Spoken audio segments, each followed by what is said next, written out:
Advocate talk channel में आपका स्वागत करता हूं, अभिनंदन करता हूं। आज का बेहतरीन सवाल मेरे कोरा के पाठक ने पूछा है। उनका सवाल है, क्या पुलिस स्टेशन जाए बिना, एफआईआर कराए बिना भी किसी दोषी को या अपराधी को दंडित करवाया जा सकता है? क्या ऐसा संभव है? अच्छा सवाल है साहब आपका। और आपके सवाल के जवाब में शुरुआत में ही मैं कहना चाहूँगा कि जी हाँ जनाब, बिल्कुल संभव है।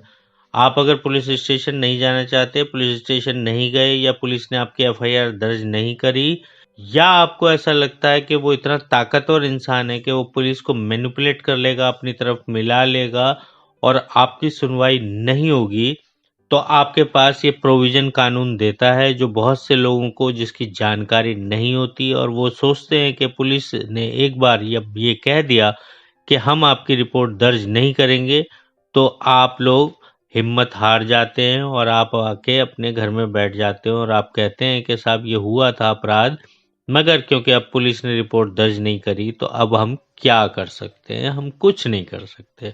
तो जनाब, वकील और एक आम आदमी में यही फर्क होता है। वकील होने के नाते मैं आपको सलाह देना चाहूंगा, बिल्कुल जनाब, आप बिना पुलिस स्टेशन जाए, बिना पुलिस का इन्वॉल्वमेंट करे भी किसी अपराधी को जिसने आपके साथ कोई अपराध किया है या किसी के साथ भी किया है उसको दंडित करवा सकते हैं और उसको वैसे ही सजा होगी, वैसे ही जेल टर्म भोगना पड़ेगा, वैसे ही अपने अपराध की सजा भुगतनी पड़ेगी जैसे आप एफआईआर कराते तब भुगतनी पड़ती। अब आप जानना चाहेंगे कि वकील साहब किस धारा की बात कर रहे हैं और ऐसा कैसे संभव है कि पुलिस के पास जाए बिना भी किसी अपराधी को सजा हो जाए और उसको उसी तरह से जेल जाना पड़े जैसे कि पुलिस उसको जेल भेजती। तो जनाब, ये सीआरपीसी का सेक्शन 200 है जिसके अंदर आप कंप्लेंट केस फाइल कर सकते हैं, जिसे हिंदी में परिवाद भी कहा जाता है। यदि आपके साथ कोई वारदात घटित हुई है और वो वारदात भले ही 1 साल पहले घटित हुई हो, 2 साल पहले हुई हो या 3 साल पहले हुई हो, उससे कोई फर्क नहीं पड़ता। आप अगर पुलिस स्टेशन गए हैं या नहीं गए हैं उससे भी कोई फर्क नहीं पड़ता।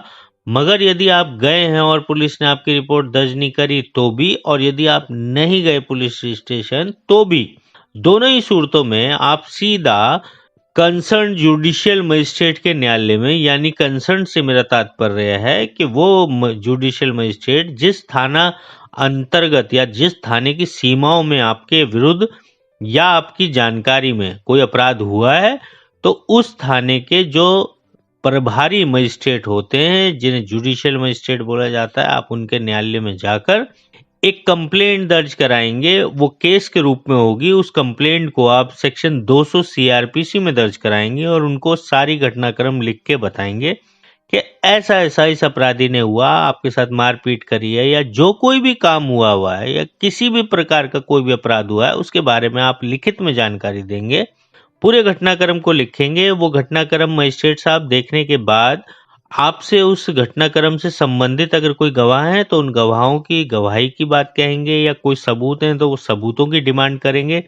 आप उन गवाहों और सबूतों को जब मजिस्ट्रेट साहब को दे दोगे तो मजिस्ट्रेट साहब सारे गवाहों और सबूतों को देखने के बाद ये चेक करेंगे कि पहली नजर में यानी प्रथम दृष्टया आपके केस में जिसके विरुद्ध आप केस कर रहे हैं क्या वो दोषी है भी या नहीं है।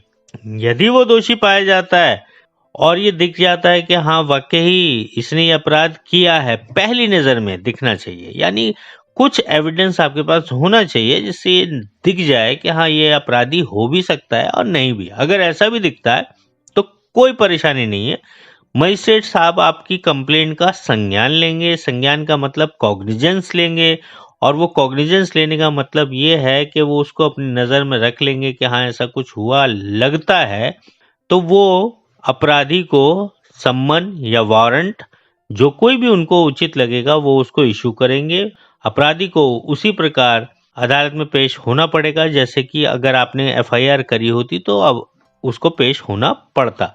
वो अदालत में पेश होगा, अदालत में पेश होकर अपनी जमानत कराएगा।